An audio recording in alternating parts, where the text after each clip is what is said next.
Thank you guys all for coming today. Yeah, so I wanted to give my story because there's been a lot of good things in my life that are a little bit too guided to be coincidences, and a lot of miracles that might be overlooked or not seen as miracles. There will be times where I might get a little bit vulnerable, so please grant me a little bit of grace if I get tripped up on my words. I titled the talk, The Unfailing Love of God, or God Loves Me and He Loves You Too. So the inspiration for this talk, a few months ago, I saw a comedy special by Marlon Wayans, one of the Wayans brothers, if you guys are familiar, called God Loves Me. And although his stories were not very holy stories, the coincidences were very wild and kind of reminded me of the go-around ways that God has shown me love in my life as well.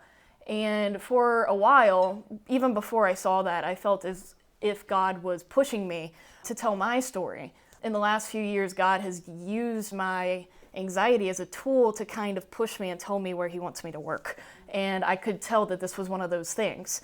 So a couple Bible verses that I found that go with this. Firstly, Acts 14:17. Yet He has not left Himself without testimony. He has shown kindness by giving you rain from heaven and crops in their seasons. He provides you plenty of food and fills your hearts with joy. And also in Mark 5:19, Jesus' words. Jesus did not let him, but said, go home to your own people and tell them how much the Lord has done for you and how He has had mercy on you. So, doing that today. I grew up in Cincinnati, Ohio. I grew up with a single mom. She is disabled. She had a lot of things happen before she had me and when I was young. She was in a car accident a couple years before I was born, and she had many brain surgeries, which, that impacted her life. She also had a walking stick that she often used for reference. She also used one of those rolling carts to bring stuff around in, which could be helpful, but, grew to be a source of embarrassment as I got older.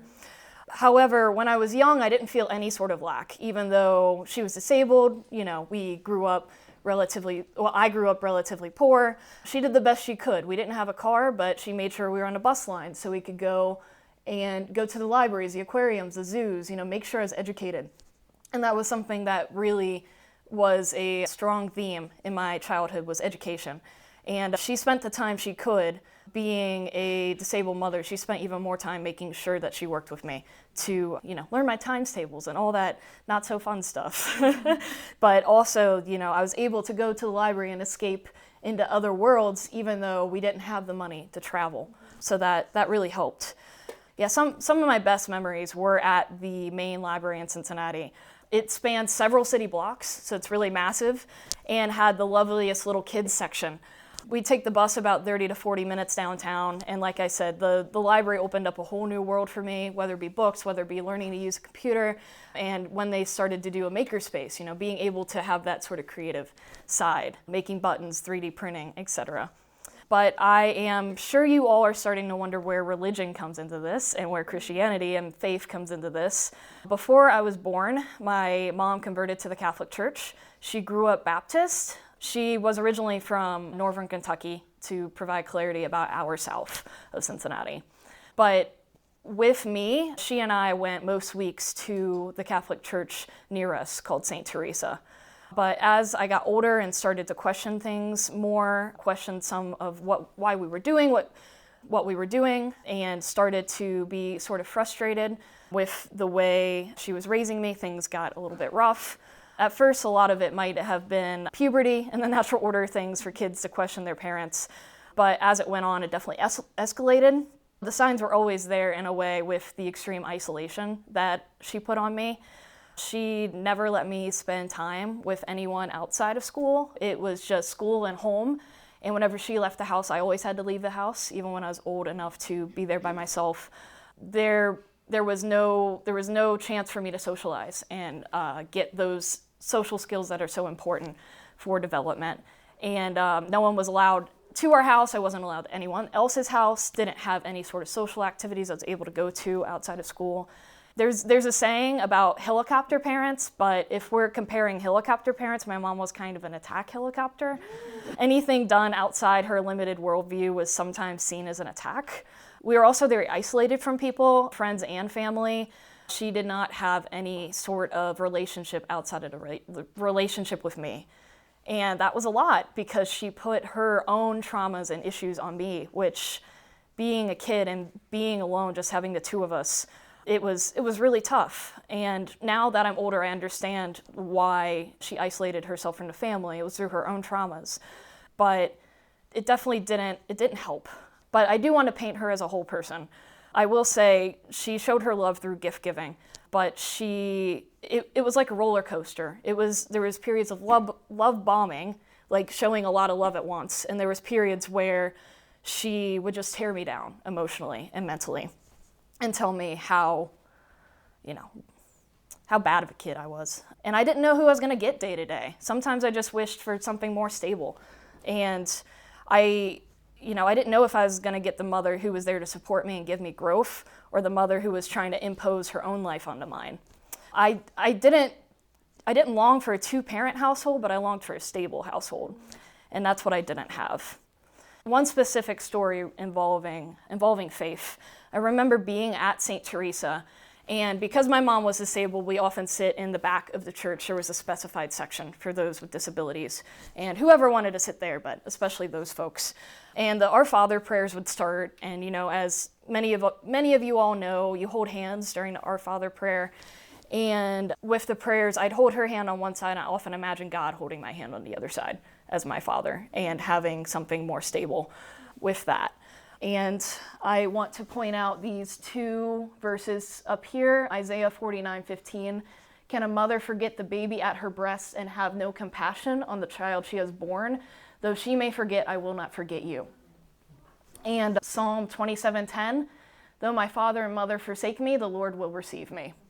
So, yeah, as I got older, though, sometimes she started claiming that, we shouldn't go to church because I was such a bad child. I didn't deserve to go.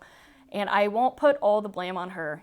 Kids can be incorrigible at times. And I'll spare you guys all the details, but there were times where I did things I wasn't proud of. And I'm not going to pretend that I didn't. But I did long for a third party of any sort, like a sibling, a friend, another person to kind of see what was happening and help me out. I wasn't able to fully express this at school. I wasn't able to fully express what was happening. And when I did, people generally didn't believe me. So I just learned to not talk about it. Occasionally, as I got older, we went to non-denominational churches sometimes. We stopped going to Catholic church quite as much. I don't know her logic behind that, but oftentimes they were further away, and it was it was taking out some stability under me because we'd often go to different ones. We'd go to ones that were further away. We go not so regularly. And yeah, as our arguments got worse and worse, a lot of the time her side was not very logical. And I started, with the help of education and books, I started to become very logical myself to try to counteract that.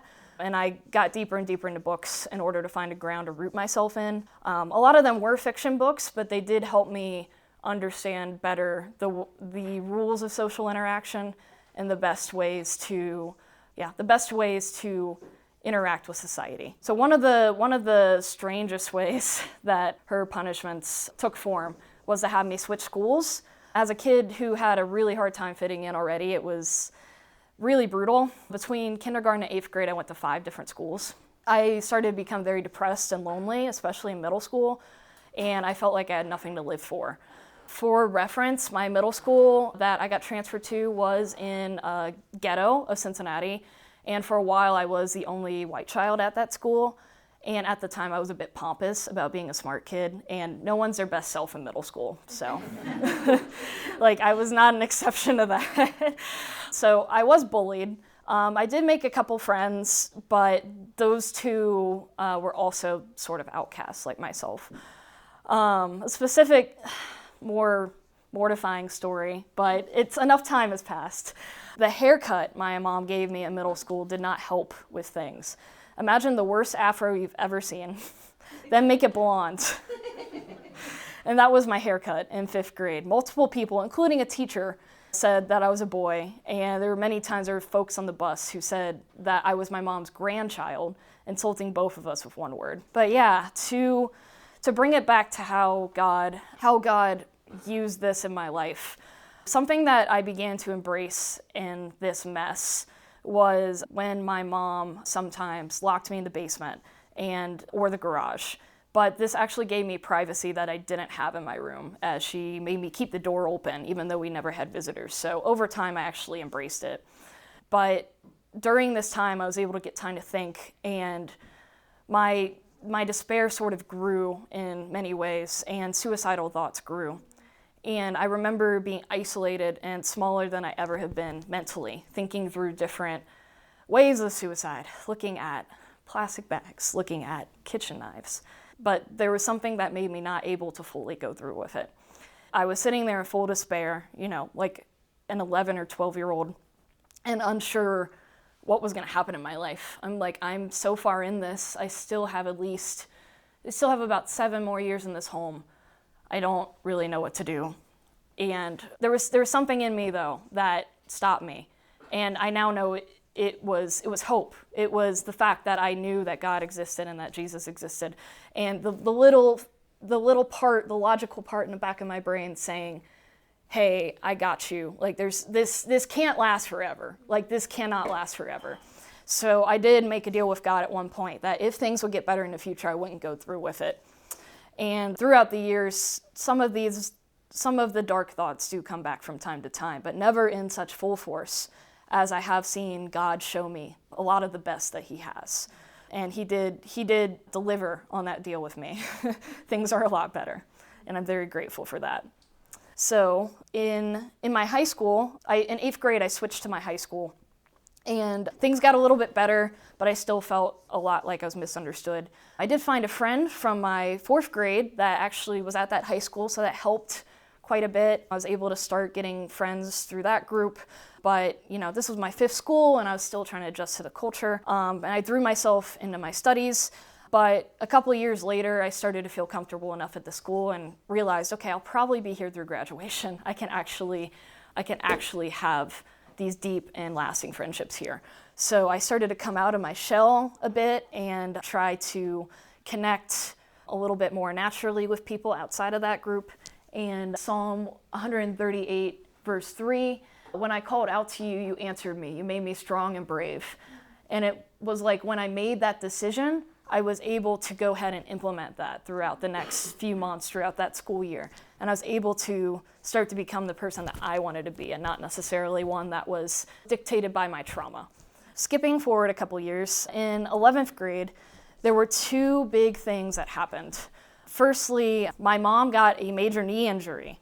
And for context, she was already disabled, like I said. And she, again, like I said before, she was very overprotective. And at that point, she was still taking the public bus with me to high school, even though I was well aware and well capable of doing that on my own. And she was just being an incredibly, hovering umbrella parent, and I needed that freedom. And when that injury happened, she had to take some time to recover. She had to get a walker as well eventually, and she had that. She had that for the rest of her life. Getting that separation allowed me to get more independence and allowed me to grow more into the person that I wanted to be, allowed me to run for co-president, National Honor Society, go to a couple clubs, etc. The other big thing that happened in 11th grade was a ton of international students came to my high school. I already knew a couple of them that were there before 11th grade, but my high school was in an area, Cincinnati, that had a ton of immigration. It was a lower income side of the city, and so there were people from all over, Latin Americans, Africans, Asians, like you name it. Like there were people from about 24 countries at my high school, which, considering that each class size was about 100, 150 people, was very astonishing. But yeah, I started to connect a lot with those international students because I did often feel like a foreigner in my own skin. I didn't know how or who to make friends with sometimes. And I felt like the ones that I connected most with were international students, as they were also trying to fit in, and often the ones that were most open to friendships. And I want to point out Deuteronomy 10:19. Paul gave me this verse, and you are to love those who are foreigners, for you yourselves were foreigners in Egypt. And although I was not in Egypt, I can relate to the rest of this sentiment. But yeah, as the president of National Honor Society, I was able to start a international festival. And it was a great success. We had people from about 16 countries like show up and help. And like, again, for a high school, that's really great. But yeah, I felt like that was going to be an ongoing passion of mine throughout my life. Spoiler alert. Yeah, and that's where it stemmed from. But when it came time for college, my mom pressured me to go to her alma mater, Xavier University, but it had increased in price about tenfold since she went. I wanted to attend the University of Cincinnati due to the engineering program and the international co-op program, internship program. However, there was a mandatory fee for housing that I couldn't afford. I couldn't continue to live at home due to all the reasons that I've already listed here. And my mom refused to give me the fee as she didn't approve. And yeah, so it was frustrating. I didn't know what I was going to do. I knew that in my heart this was a place I needed to be. But one day, one of my teachers pulled me aside and said, hey, we've gone around and we've collected money for you to put this towards this housing deposit. And over the years, I had started to confide in these teachers in a lot of things that were happening, and a lot of them were fantastic people. I'm still connected to a bunch of them. And God was working behind the scenes, and I had no idea. Like, I was using the openness that He had planted in me to help me down the road. I had no idea what He was doing. And honestly, like, being able to have that, it did change the course of my life. So like, such a small thing, but God was faithful. God was there for me. I went to University of Cincinnati. I studied mechanical engineering with minors in astrophysics and philosophy. And I was only able to do this through the grants that I received because I grew up poor, and the scholarships I received because I was pushed by my mother for education and because of the natural God-given talent that I had. So God made sure that I was able to continue my education in that way. I will never deny the blessing that God gave me there in order to be able to go to college and afford it.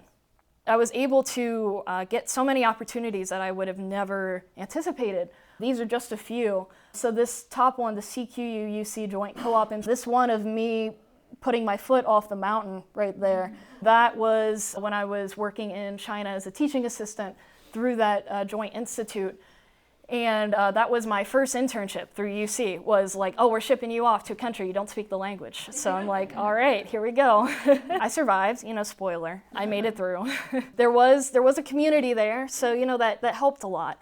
But having that opportunity really helped me understand the different perspectives that internationals might have. I was actually in their shoes now, rather than just being like, oh, I feel different than others. I was actually international, actually able to understand a lot of that. But other amazing opportunities. I was able to be a student orientation leader. I joined IPALS, which is a student volunteering organization through UC International.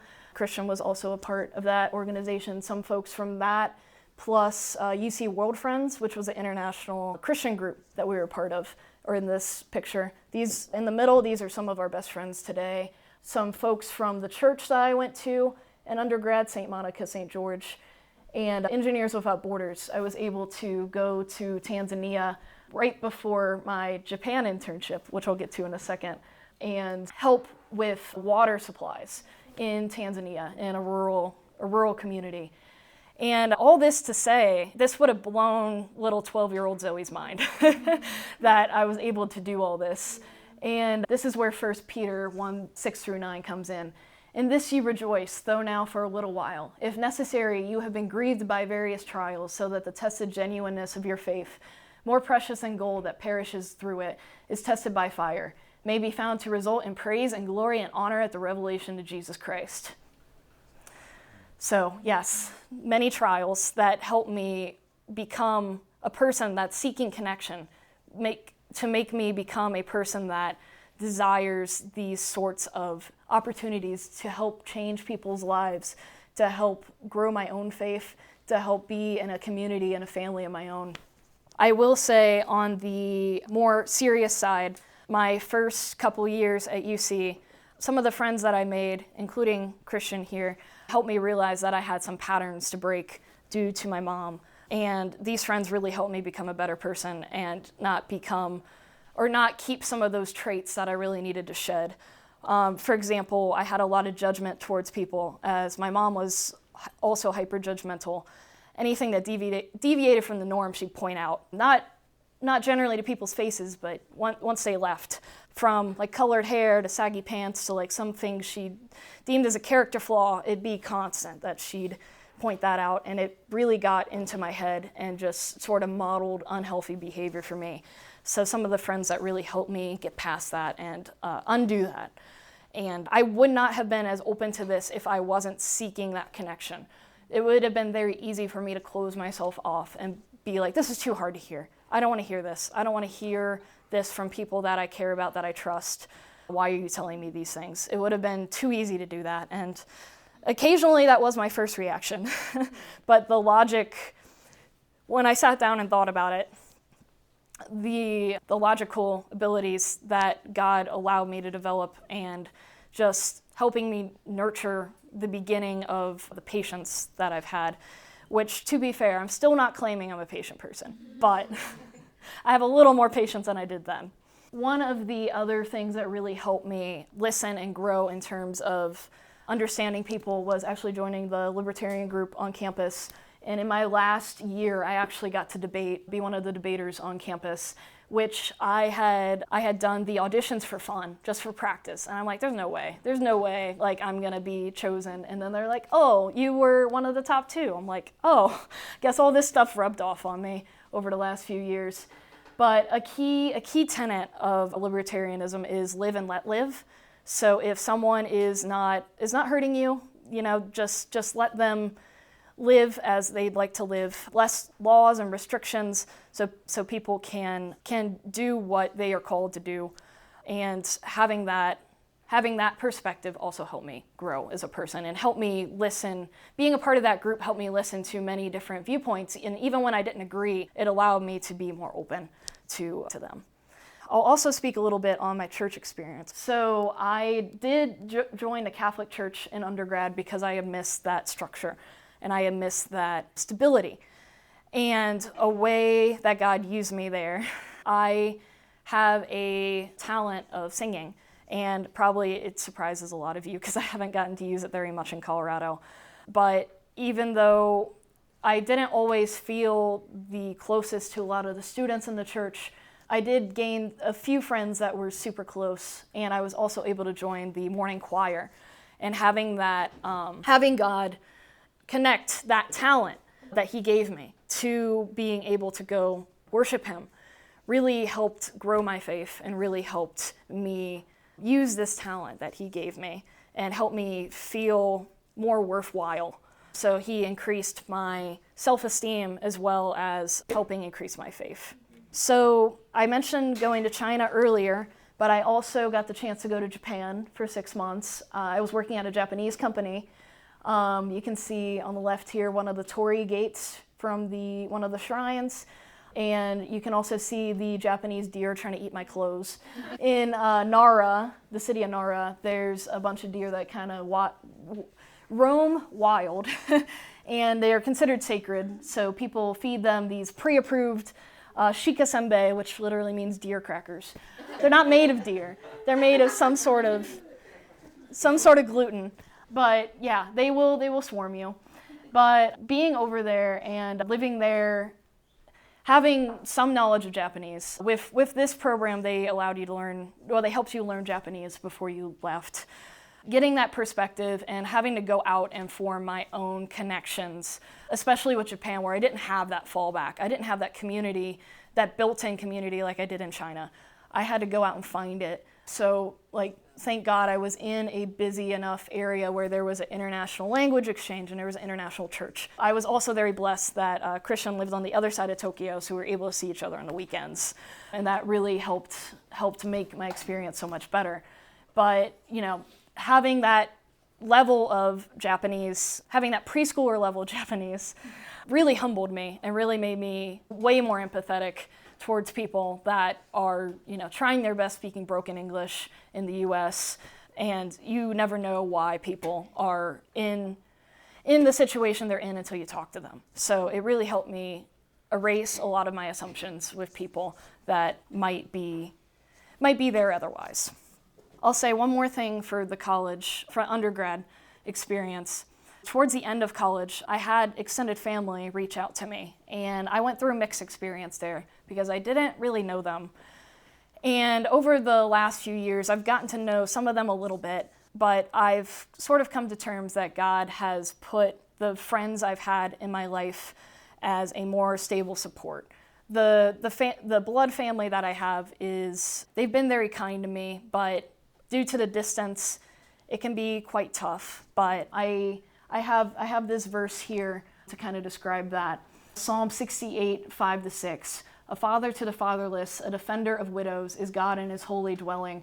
God sets lonely in families. He leads out the prisoners with singing, but the rebellious live in a sun-scorched land.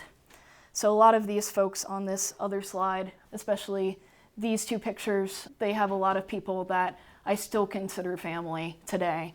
And I'm really grateful for them. They're not all the folks that I deeply care for, but they're some of them. So I'm immensely grateful for that. But yeah, I want to talk a little bit about grad school, which is why I moved to Colorado. So I originally moved to Colorado to pursue my PhD in aerospace engineering, but Christian and I had graduated undergrad during COVID, May 2020, and so we ended up moving out here during COVID. And I was in Boulder, and Christian got a job in Fort Collins. So we're already in different cities. I moved into a passive-aggressive roommate situation as well. And that did not help matters. I could go for many hours on that, so I'll just say briefly that they did not communicate with me on their problems. Again, I had a little bit to learn. I won't claim that I was perfect, but they never saw anything that I did in the house, so they claimed I did not clean. They claimed I did not do anything because they didn't see it with their own eyes. And they held a list of grudges. So I eventually moved out of that house, and the second set of housemates had a ton of anxiety around noise. Like even shaking a pill bottle in the middle of the night got me screamed at. So that was fun. And on top of that, a friend that I had driven out to Colorado with had ghosted me for an unknown reason. And I was starting to fail out of grad school. Because it was during COVID, there was a lot of social isolation. I wasn't really able to connect with folks yet. I went to office hours to try to help, but it was not enough. I definitely needed more help and more in-person instruction. My motivation to study and work was at all-time low. My mom was also starting to guilt me for moving as if I had done it intentionally to abandon her. And I felt like my whole purpose was gone. I had been so excited to come out to Colorado, and it was falling away so quickly. Some suicidal thoughts began to come back, and it was the hardest time of my adult life. I tried to go to a Catholic church in Boulder, but it was quite far away from where I lived, especially because I did not have a car at the time. And during COVID, I could tell it was going to be an uphill battle to try to get relationships through that church. So the motivation to go there kind of fell off after the first time I went. As Paul and Sarah were mentioning, in November 2020, or maybe October, I was walking around the farmer's market here in Boulder just to have something to do on a Saturday. And I saw this little booth behind the main market. And I'm like, what are they doing here? Let me go talk to them. I got nothing better to do. So I go over and talk, and they're like, oh, we have hot tea, hot coffee, lemonade. Would you like some prayers as well? I'm like, wow, all those sound great. I definitely need the prayers. And there was Paul, there was Jeff Zito, for those of you who know Jeff. And I remember thinking, wow, it's in a house, okay. I want to go check it out, but I think I'll wait till Christian's in town to be sure, to be safe. It's in their house, let me just be sure. And a couple weeks later, we attended, and the warmth immediately just hit me. And at this time, it was the Durbins, it was Heiko, it was Akpewe, if you guys know her. And I think that was just about everybody at the time. So it was immensely small, and Belay has grown so much since then. And I just felt welcomed right away, though. I felt like I was already part of the family, part of the group. And Patty can tell you the amount of conversations we had in those next few months, and really helped me work through some things, help me realize, okay, I'm not a failure because of X, Y, Z, but, God still loves me, and help me get, this outside perspective that I so desperately needed because of my past, I so often just get in my head. So, Belay was my first community in Colorado, and I'll always be really appreciative of that. But so the next couple of years were fairly turbulent. I did try out a couple other activities. It turns out that like a fusion Bollywood Western a cappella group is hard to do over Zoom, so that didn't quite work out very well. That did not work out very well, and that's why there's no photos of that. Yeah, we were supposed to have a final get-together to actually do the song, and no one ever put it together. I'm like, well, okay. The Graduate Christian Fellowship was the most successful of the other groups that I tried, and that's how I know Dizelle. Yeah, this bottom right photo was from one of the retreats. It was a Halloween retreat, as you can tell. It's not just us being wild, but I'm the one in the fox kitsune mask, Japanese clothes. One of the other big things that happened in grad school was that Christian and I were engaged. It was right around the time that we went on this Belay girls trip, and I remember being on the trip and talking about like, oh, I wonder if Christian will propose at some point. And I kid you not, 2 weeks later, it happened. If you guys want to hear that story, come talk to us. I won't. That'll take a minute. The engagement was fantastic, but then right afterwards, we realized we had some stuff we had to work out, and we almost broke up, but we didn't. Spoiler. But once that was figured out, I got a serious foot injury from Taekwondo right before the wedding. There's some folks from Taekwondo, which was the other like big group that was really constant during grad school for me, and that's how I know Shreya and Mo and Jared. I want to bring in this psalm just to mention, although all these things were going wrong, Psalm 18, 28 to 29, you, Lord, keep my lamp burning. My God turns my darkness into light, and with your help I can advance against a troop. With my God I can scale a wall.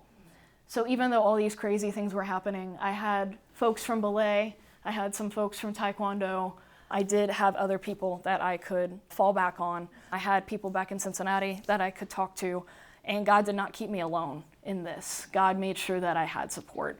And he provided me the lamp, and he provided me the rock climbing equipment for the wall. Another one I want to point out is Micah 7:8.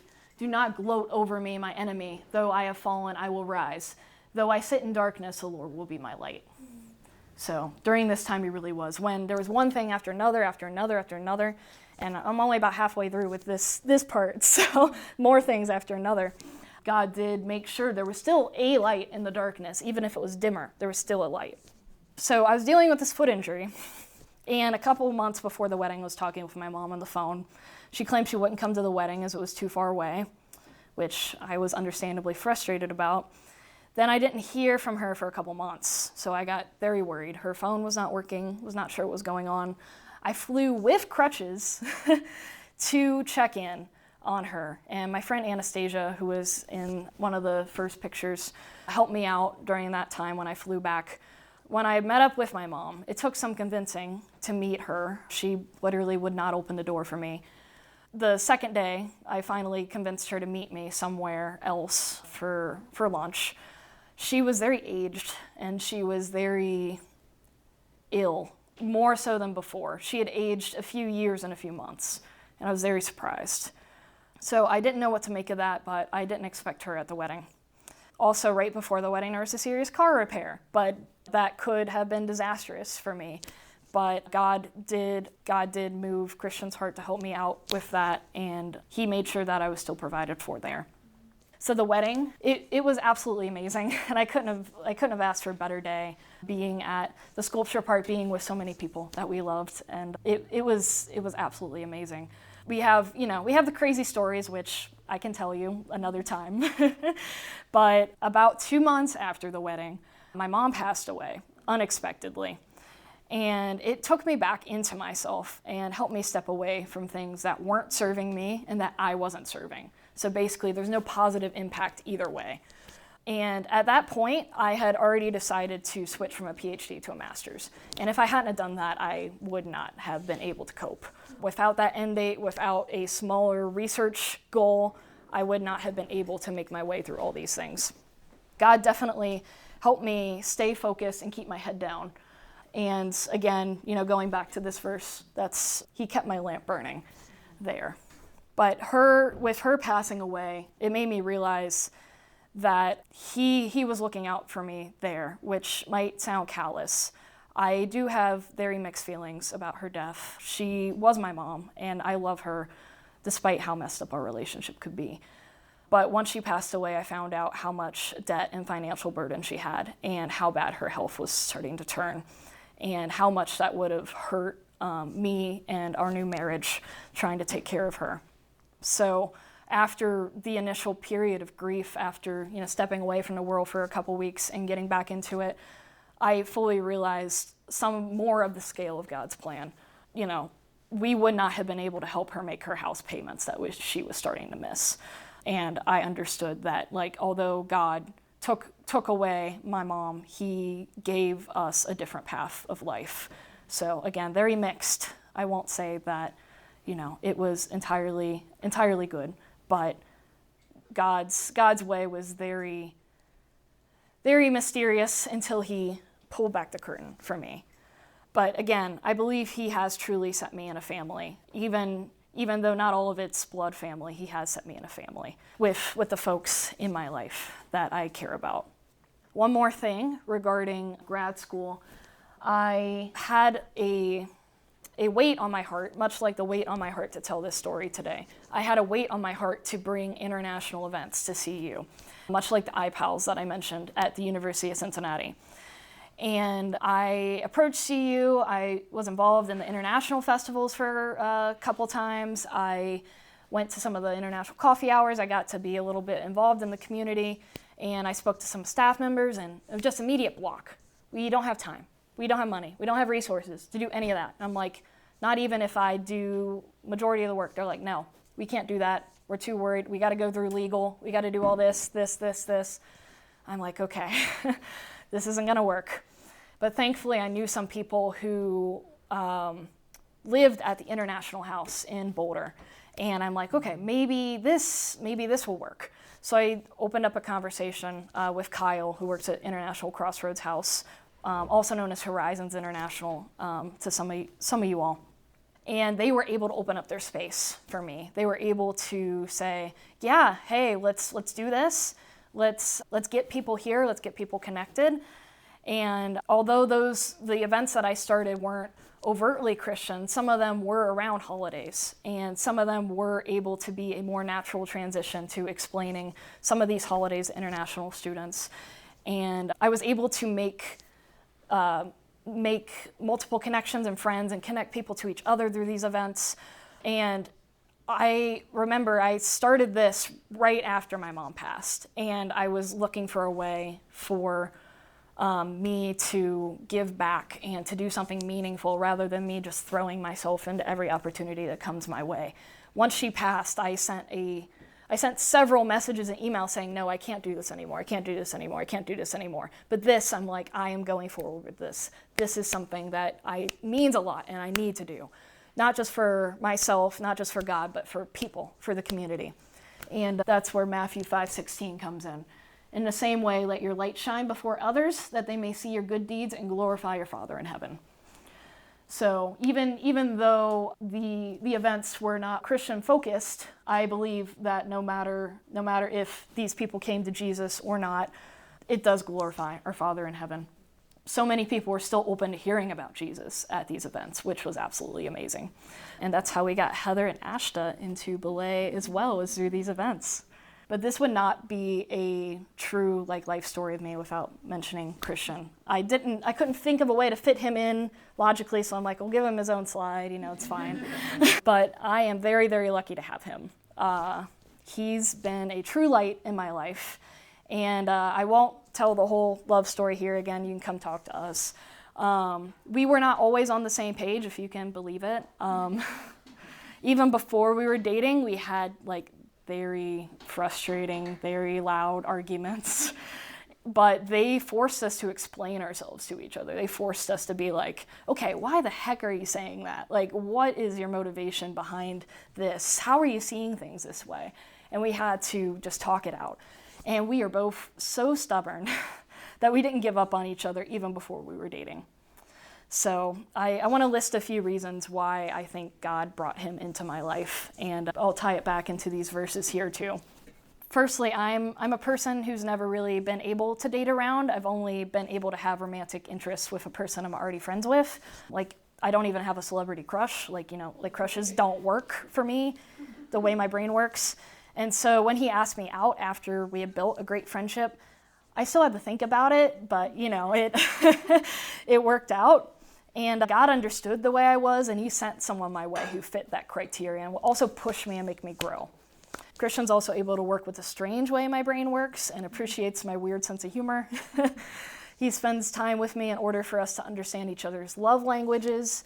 We're both working together financially for a better goal and for financial independence sooner. We got our condo in Lakewood together, so I'm really appreciative of that. We balance each other out really well. He encourages better health and exercise and cooks amazing food while I encourage our social life and help get him out of his comfort zone. And we both love traveling. That's one of our biggest shared hobbies. And working in Japan was so much better because we were able to meet and explore on the weekends and during a vacation week together. But I want to share these attributes, these Bible verses, and I think he lives up to all of these. So Ephesians 5:25-26, husbands, love your wives, even as Christ also loved the church and gave himself for it, that he might sanctify and cleanse it with the washing of water by the word. And then Ephesians 5:25-33, make sure to love her. In Matthew, it says cohabit with her. Malachi, be faithful to her. Proverbs, be content with her. 1 Corinthians, instruct her. 1 Peter, honor her. And Genesis, confer with her. And these are just a few of the examples throughout the Bible, but yeah, so many of these things have been embodied in our relationship. And you can see a few wedding photos, him still laughing even after I accidentally got cake on him at the wedding, not planned. Us in Japan in front of the Osaka castle, us cosplaying together at a convention, us right after we graduated undergrad in front of engineering building, us at Naomi and Will's wedding as well. So there's like too many pictures. It was hard. It was hard to pick, but these are a few really good ones. But yeah, just wanted to thank him for that. So present day, I just wanted to pull back this psalm once again. I'm going to read it out loud again just because it's been so true in my life. Father to the fatherless, a defender of widows, is God in his holy dwelling. God sets the lonely in families. He leads out the prisoners with singing, but the rebellious live in a sun-scorched land. So present day, I've been able to still keep connections, and not to say that people haven't come and gone. Many people have come and gone, but I have so much love in my life that I could not have anticipated when I was that lonely little middle schooler being like, I got nothing. So it's just amazing. Like I cannot even believe that God has put this much love in my life.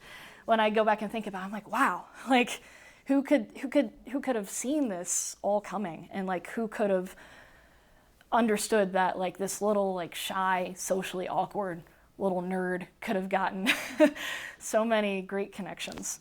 And yeah, I'll say just for my like next steps, like present day, what I'm up to right now, I want to share a miracle that God is currently doing in my life. A few weeks ago, I got a knee injury while skiing, and I asked for prayer. And it has been healing way quicker than expected. It's not fully healed, but God is definitely using the prayer to heal it. And I'm able, like probably most of you didn't even remember I had the injury today because I'm walking fairly normally. So I want to shout out that miracle. And a couple other things, I'm currently in the process of trying to be true to myself creatively through writing, memoirs, a little bit like this, poetry, short stories, making jewelry, getting back into singing, like I mentioned. I'm currently in the process of trying to go back to therapy and setting some boundaries with certain friendships, and making sure that I'm taking care of myself as well as others. And it's a work in progress. Not to say that this is like God has resolved everything in my life totally. You know, you're never at that place. But I just wanted to share where I am up to this point. But yeah, a few next steps. So these are mostly verses and then a couple questions to reflect on for everybody. But just to wrap it up on my story, I'll say that God has guided me in strange ways. Again, I haven't even mentioned every single story today, but the big ones for sure. He's given me admittedly great times as well as very hard times that push me in certain directions. I've grown in grace for people through my hard times myself. Going through grief allows me to truly understand it in others. Financial pressures, I definitely understand. Growing up poor. Graduate school struggles, friendship struggles. Again, there's been ups and downs. I mostly showed the good ones, but there's been many times where I've been frustrated or crying over a friendship that is not going well. But again, I want to iterate the people in my life that have turned into family, and the ones that have only been possible because I'm willing to talk with people, I'm willing to listen and understand and be open with them. I will say this verse, Matthew 5:43-47, in terms of grace for people. You have heard that it was said, love your neighbor and hate your enemy. But I tell you, love your enemies and pray for those who persecute you, that you may be children of your Father in heaven. He causes his sun to rise on the evil and the good, and sends rain on the righteous and the unrighteous. If you love those who love you, what reward will you get? Are not even the tax collectors doing that? And if you greet only your own people, what are you doing more than others? Do not even pagans do that? So this is something that, although it can be definitely very hard to do, it is something to keep in mind, ensuring that you are not just showing love and appreciation and kindness to those who are kind to you, but showing grace to people because they're people and because they're going through struggles and they're loved by God just like you are. Also, in terms of sharing my story today and sharing my treasure, 2 Corinthians 4:7-9. But we have this treasure in jars of clay to show that this all-surpassing power is from God and not from us. We are hard-pressed on every side but not crushed, perplexed but not in despair, persecuted but not abandoned, struck down but not destroyed. So, hard-pressed, perplexed, persecuted, struck down. All in my story today. But I am still here. I've got a couple scars, physical and emotional, more than a couple, but God has healed. God has used other people to heal. God has used my own talents to heal. God has used himself to heal. And God has brought people and resources into my life to heal. And I would be very remiss to not acknowledge how much things came into my life at the time that I needed them. And that the amount of times it has happened cannot be a coincidence. I am definitely not perfect. I hope you did not get that from my story. And I know that in my failings, I will most likely blame God again. But I hope to have the strength to continue to understand that I have been uplifted by him many times and will continue to be throughout my life. So I encourage you to take a step back and reframe your life as a journey and as a lesson. How will this hardship that you're currently going through, that you know in your heart of hearts, help you grow? And how has God helped you grow in the past and given you so many opportunities? Thank you all for listening.